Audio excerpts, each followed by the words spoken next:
아멘. 오늘 말씀의 제목은 풀은 마르고 꽃은 시드나 하는 말씀의 제목으로 함께 은혜 나누고 싶어요. 오늘이 종교개혁주일입니다. 종교개혁 기념일은 원래 내일, 즉 10월 31일이 바로 개혁일인데 매 10월 그래서 끝주일을 종교개혁 기념주일로 그렇게 하나님 앞에 기념하여 예배합니다. 금년에도 바로 내일이 10월의 마지막 날 31일이 개혁일이라 오늘 이렇게 종교개혁주일로 하나님 앞에 영광을 돌리고 있습니다. 매년 10월 끝주일마다 이 종교개혁주일로 지키는데 매년 종교개혁에 대해서 말씀을 드려도 또 우리들이 잘 잊어버리기 쉬워요. 그래서 오늘도 종교개혁에 대한 간단한 설명을 먼저 드리겠습니다. 종교개혁주일은 지금부터 505년 전 10월 31일 바로 독일의 마틴 루터 사제죠. 그가 당시 타락하고 부패하여 하나님의 말씀하고 전혀 상관없이 전통과 관습으로 일관된 이 가톨릭 교회, 그때는 가톨릭 교회가 공교회였었죠. 이 가톨릭 교회에서 하나님의 말씀으로 돌아가자 하는 신앙개혁 운동이 시작된 날이지요. 그러므로 오늘의 교회는 이 년을 기념하여 새로운 신앙의 부흥과 회개, 각성의 기회로 삼고자 기념주일로 그렇게 지키고 있습니다. 어쩌면 성탄절 그리고 우리 개신교에서 부활절 그 다음에 아주 의미 있는 종교개혁 기념주일 이렇게 말할 수도 있습니다. 1000여 년여간 걸쳐서 내려온 중세 암흑 시대가 막을 내리고 부패한 천주교의 그 무지한 교권의 탄압으로부터 해방된 신앙의 사람들이 복음의 광명을 뒤잡고 자유를 회복한 선언의 그날이다. 마틴 루터가 종교개혁에 기치를 들게 된 직접적인 동기는 저 유명한 면죄부 사건 때문에 그렇습니다. 면죄부 사건이란 가톨릭교회의 교황 레오 10세가 큰 건축 사업을 합니다. 대대적인 건축 사업을 통해서 로마의 이 베드로 성당을 짓기 시작합니다. 그 베드로 성당을 완공할 계획을 세우고 거기에 드는 엄청난 공사비를 충당하기 위해서 모금 방법으로 고안해낸 것이 바로 이 면죄부 제도입니다. 그래서 알베르트라는 사람하고 당시 이 면죄부 판매를 청부하여 맡겨서 결국은 그 이익금을 교황과 이 알베르트라는 사람이 반반 나누어 갖기로 그렇게 약속을 하고 당시 유명한 운변가인 테체렐이라는 사람에게 신약박사 학위를 주고는 이 유창한 운변을 통해서 설교 아닌 운변으로 사람들의 마음을 회유합니다. 그래가지고 결국은 이 베드로 성당을 짓는데 헌금하기 위해서 이 돈을 내는 것을 죄를 면하는 그런 표다. 그래가지고 면죄부를 팔기 시작합니다. 지옥에 있는 조상, 부모, 할아버지라도 이 면죄부를 사면 죄를 면하여 연옥으로 올라가고 그리고 더 이 면죄부를 사는 일에 투자를 하면 연옥에서 한 단계 한 단계 올라가서 천국에 들어갈 수 있다. 죄를 면하게 해주는 그런 표식을 팔기 시작하는 것이죠. 타락해도 보통 타락한 것이 아니죠. 그래서 수많은 사람들이 이 면죄부를 사게 만듭니다. 알베르트와 이 테첼이 전국을 순회하면서 면죄부 판매할 때에 그 일행이 이 독일의 비텐베르그라는 도시에 옵니다. 여기서도 여전히 그렇게 허황된 교리를 유포하면서 돈들을 끌어모읍니다. 당신은 성경이 일반인들이 볼 수 있지 않아요. 어려운 라틴어로 됐고 성경은 성직자들의 전유물처럼 여겨져서 교양의 권세가 아주 막강한 권세로 그렇게 지배하던 그 시대였습니다. 그래요. 이 기가 막힌 사기꾼들의 쇼를 목격한 이 루터가 속에서 일어나는 불같은 분노와 의분 때문에 견딜 수 없어 결국은 비텐베르크 그 대학 정문에 가톨릭의 이 잘못된 교리, 이 성경에 없는 교리에 대한 반박문 95개 조항을 질문으로 내겁니다. 거기서부터 막을 수 없는 종교개혁의 운동이 시작되어지게 된 겁니다. 이 일 때문에 루터는 여러 가지 어려움을 당했지만 루터는 여전히 하나님 앞에서 오직 믿음으로 구원이지, 오직 말씀으로 돌아가야지, 오직 하나님의 은혜뿐이고 하나님께 오직 영광을, 할렐루야, 이런 캐치프레이를 걸고 아주 유명하게 외친 세 가지 아주 주안점이 있어요. 첫째는 하나님의 말씀이 없는 곳이라면 천국이라도 살 수 없고, 하나님의 말씀이 있는 곳이라면 지옥이라도 살아갈 수 있다 하면서 하나님의 말씀, 성경으로 돌아가야 한다 하는 것을 아주 강력하게 주창을 합니다. 또 하나, 매일 기도하지 못한 날은 마귀에게 패한 날이라 나는 평소에 매일 기도한다. 그러면서 정말 하나님 앞에 깨어 있어야 할 것을 강조하며 기도에 대한 운동을 시작합니다. 또 하나는 음악을 모르는 사람은 목회자 될 생각 해서는 안 된다라고 말하면서 그 유명한 오늘 우리가 헌금 찬송으로 불렀던 찬송, 내 주는 강한 성이요 방패와 산성 되시니, 그 힘있는 찬송의 작사 작곡을 루터가 하면서 그렇게 사람들에게 진리의 말씀을 힘있게 증거하기, 그리고 개혁의 운동을 펼쳐나갔던 그날의 시작이 바로 이 종교 개혁으로 이루어진 날이라 하는 사실이에요. 여러분, 우리의 삶에 진정으로 다시 한번 이 종교 개혁주의를 맞이하여 말씀으로 돌아가는 이 거룩한 신앙의 자리매김을 할 수 있기를 주의 이름으로 축복해요. 구원은 사람의 공로가 아니고 헌금을 많이 해서나 정기적인 어떤 위대한 일을 우리가 해서가 아니라 오직 십자가에 우리 죄를 위하여 죽으시고 다시 사신 예수 그리스도를 믿음으로 구원 얻게 됨을 우리는 흔들리지 않는 귀한 진리로 우리 마음속에 새겨두기를 주의 이름으로 축복합니다. 영광은 사람이나 사람이 세운 건물이 아닌 오직 하나님께 영광을 돌려야 하고, 이 모든 일을 수행하면 오직 하나님의 은혜로 감당할 수 있음을 얘기해 주고 있어요.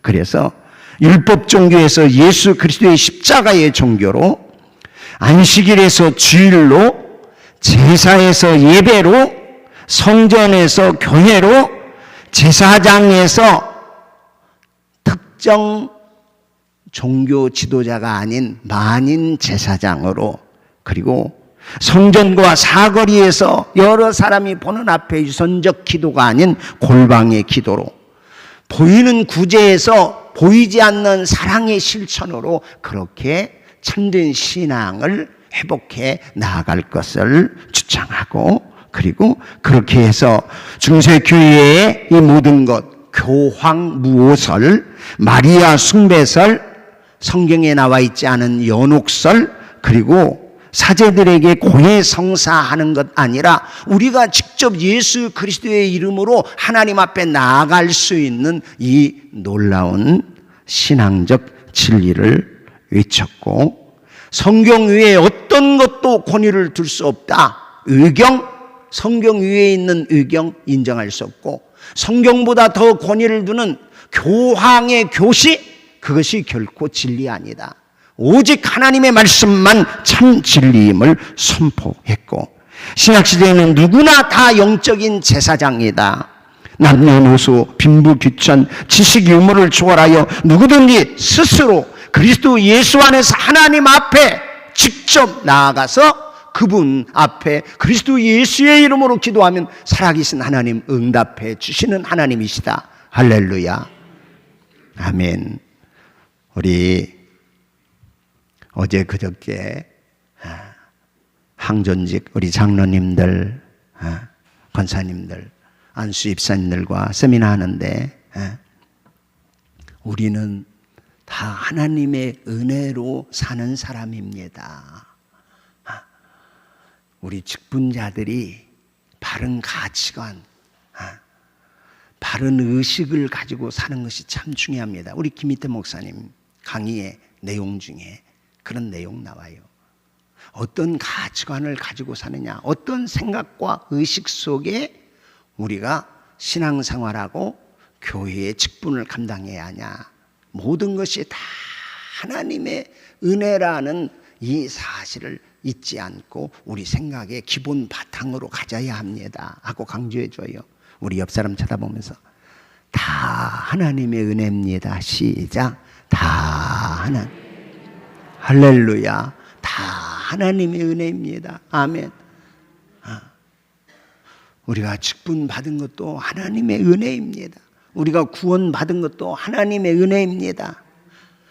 우리가 목사가 되고 장로님 되고 권사님 되고 안수집사님 되고 교회에 재직된 것도 전적인 하나님의 은혜입니다. 오늘 원로 장로님 70년의 우리 교회의 역사 속에 하나님 은혜로 여기까지 이르게 해주셔서 감사합니다 한 것처럼 우리 교회 여기 오기까지 전적인 하나님의 은혜로 여기 오게 된 줄로 믿습니다. 그 은혜의 거룩한 일에 우리가 쓰임 받았다는 것이 복이고 그것이 행복이라 하는 사실이에요. 그러면서 우리 제자들은 모두가 다 동역자 의식을 가져야 합니다. 그렇게 얘기해줘요. 다 우리는 동역자입니다. 하나님이 사도로, 선지자로 혹은 목사나 교사로 하나님이 다 세워주셔서 교회로 하여금 선교 교회가 세워지도록 부름받은 동역자가 바로 우리 재직입니다. 할렐루야. 그러므로 우리는 전적으로 다 청지기 의식을 가지고 맡은 사명을 잘 감당하되 언제나 말씀 중심으로 나아가야 그 건강한 교회, 올바른 사명을 감당하는 하나님의 교회가 될 줄로 믿습니다. 그래요. 요즘 어제 일어났던 이 서울 한복판에 이 이태원에서 이 젊은이의 압사 사건 기가 막히지 않아요? 이게 참 생각해보니 다 10대 20대들이 대부분인데 요즘 자식도 하나 둘 그렇게밖에 낳지 않는데 거기서 자식을 잃은 지금 그 부모의 심정이나 가족들은 도대체 어떤 심정일까? 너무 안타깝고 마음 아픈 일이 벌어지지 않았습니까? 그 젊은이들이 하나님을 예배하고 찬양하며 주님 앞에 거룩한 다음 세대로 그렇게 방향을 제시하고 올바른 이 민족에 나아갈 것을 꿈을 꾸는 참 하나님의 성령의 사람들이 되어야 할 터인데 우리가 함께 기도하고 이 복음의 사명을 정말 이 땅 위에 바로 감당해 나가야 할 사람들이 바로 이 시대의 교회의 사명이고 우리 믿는 성도의 사명인 줄로 믿습니다. 제가 계자시를 읽어보는데 그런 내용 나와요. 성 빈센치의 물을 마셔라. 스페인 격언인데 성 빈센치오의 물을 마셔라. 존경받는 사제인 빈센치오가 남편하고 늘 만나면 싸워 다투어 그냥 늘 그래서 집안이 바람날 일이 없네. 그러니까 이 여자 성도가 이게 빈센치오 신부에게 와서 그 고민을 털어놔요. 어찌하면 좋냐고. 우리 부부는 만나기만 하면 다투고 네가 옳으냐 내가 옳으냐 네 탓이다 내 탓이다 하고 싸우기만 하니 어찌하면 좋아요. 고민을 다 듣고는 이 빈센치오가 그에게 생수 한 병을, 물 한 병을, 이거 참 효험 있는 물이니 만약에 남편하고 딱 만나서 다툼이 시작되고 뭐가 이렇게 그럴 때는 얼른 이 물을 한 모금 얼른 먹으세요. 절대로 삼키면 안 됩니다. 입에 꼭 머물고 있으세요. 그래서 아닌 게 아니라 그 다음 날부터 일에 갔다 돌아오더니 또 남편이 막 잔소리를 하고 트집을 잡고 그럽니다. 그때 속에서 막 일어나서 막 입이 막 또 그럴 때 뭘 마셔? 빈센치우의 이 생수를 얼른 한 모금 마셨어. 한 모금 입에 넣었어요. 그리고 안 삼키고 있는 거예요. 물 안 삼키고 있으니까 내가 말을 할 수 있어 없어? 말을 못하네. 그랬더니 남편이 막 뭐라고 하더니 이 아내가 그 물을 머금고 가만히 침묵을 지키니까, 대꾸하지 않으니까 금방 남편도 시들해져가지고 다툼이 사라지는 거예요. 그날부터 집안이 평안해져. 또 그런 일이 있으면 얼른 이 빈센치우의 이 물을 머금고 있어요. 침묵의 놀라운 효과에 대해서 일깨워주는 교훈이다. 그래서 스페인에는 성 빈센치우의 생수라는 말이 격언처럼 그렇게 내려오는 말이 되었다는 얘기예요.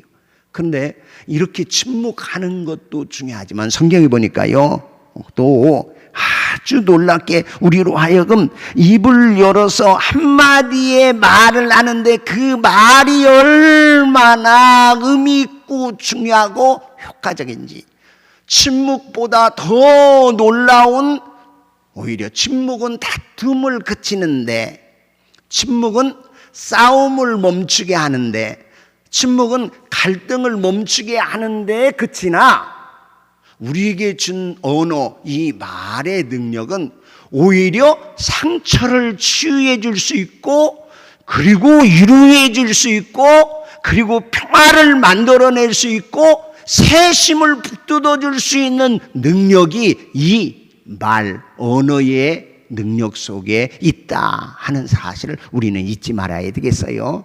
성경에서 하나님께서 최초로 말씀하신 말씀이 나와요. 그 말씀이 뭐요? 하나님이 가라사대 뭐가 있어라? 아멘. 빛이 있어라.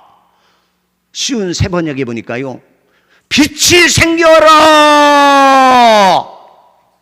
이 선언이었더라고요. 하나님의 최초의 언어가 빛이 생겨라.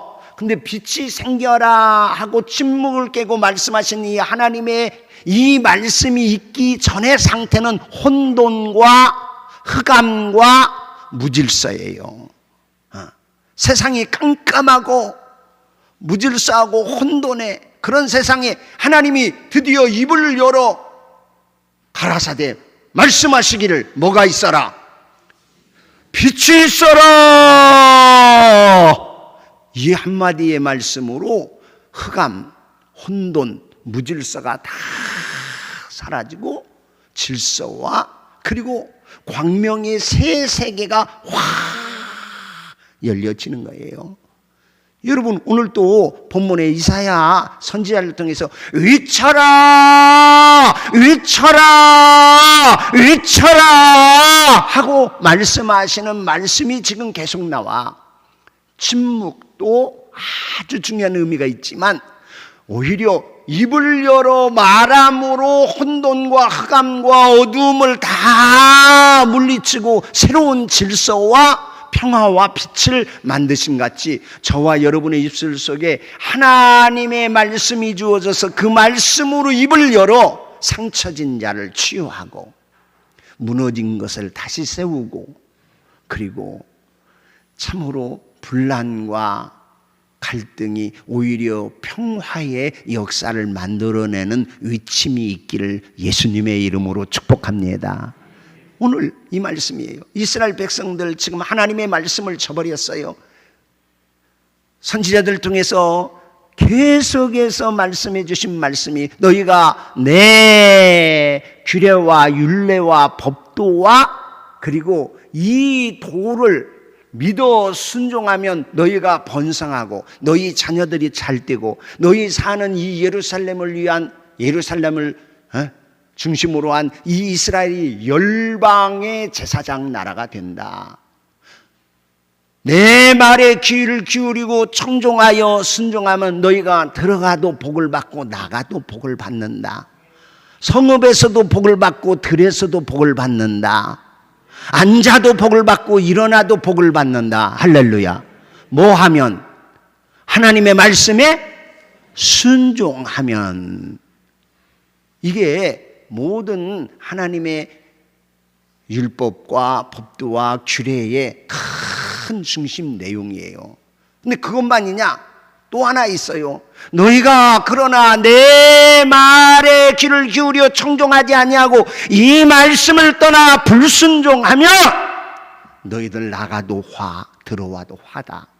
성읍에서도 화, 너희 들녘에서 나는 소출도 다 망하게 된다. 너희 자녀들, 너희 성읍 망한다. 너희 나라 빼앗긴다. 너희 자녀들 포로로 다 잡혀가. 너희 사는 이 예루살렘과 이 도성이 실랑, 늑대나 이리가 어슬렁거리는 황무지가 될 것이다. 주님께서 말씀하셔요. 그래서 하나님의 말씀을 따라 살 것을 엄중하게 말씀해요. 그럼에도 불구하고 이스라엘 백성들이 자기의 욕심이나 생각대로 결국은 하나님의 말씀을 저버리고 말아요. 하나님의 말씀을 떠나 우상을 섬겨요. 가나안 농경 문화에 휩쓸어 오히려 하나님이 주신 거룩한 말씀 안에서 그 다른 백성들로 하여금 하나님의 이 거룩한 빛 가운데로 들어오도록 축복의 통로가 되어 제사장 나라가 되라 그랬는데 그 사명 잃어버리고 말아요. 그리고는 오히려 바알과 아사라 우상을 섬기고 음란하고 패역하고 탐욕에 휩싸여 살고 부동산 투기하면서 자꾸 내 집만 넓히고 가난한 자의 집 노동자들의 그 품삯 오히려 자기가 다 빼앗아 먹어. 제 배만 배불리. 결국은 아수리의 북이스라엘 망하고 남유다의 결국은 바벨론이라는 제국에 의해서 완전히 점령당하여 성전 안에 있는 모든 보물 기물들 다 빼앗겨. 하나님께 거룩하게 제사하는 성배들이 황제의 술잔이 되어 다 빼앗기고 무너지고 또 무너져요. 그렇게 나라 빼앗긴 불순종의 결과. 그럼에도 불구하고 깨닫지 못해. 우리 아버지 어머니 우리 할아버지가 심포도가 먹어서 우리 이가 지금 이렇게 신 거야. 조상 탓해. 선지자들이 너희 아버지나 할아버지 조부가 심포도 먹어서 네 이가 시다고? 네가 심포도 네가 하나님 앞에 범죄해서 이 환난과 어려움과 이 바벨론의 이 포로 생활을 하고 있다는 걸 왜 깨닫지 못하느냐? 오늘의 이 결과는 하나님의 말씀을 어긴 결과의 현실이라는 것을 왜 인정하지 않느냐? 그럴 때부터 다시 한번 성령의 역사로 가슴을 치기 시작해요. 우리가 하나님 앞에 바르게 살지 못했구나. 우리가 말씀을 떠났구나. 우리가 여호와의 명령에 귀를 기울이지 않았어.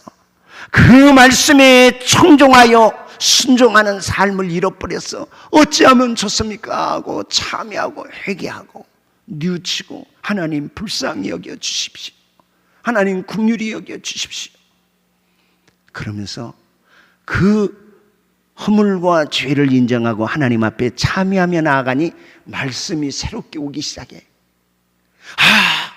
이 말씀이 그대로 정말 말씀하신 그 말씀대로 우리가 하나님의 말씀을 떠나 하나님의 뜻을 거슬려서 지금 이렇게 망하고 포로로 여기 지금 이렇게 기가 막힌 운명 속에 바벨론 강가에 비파 걸어두고 조롱하는 자들은 일을 시키며 야 시부리 노래 한번 불러봐라 이 시부리인 종들아.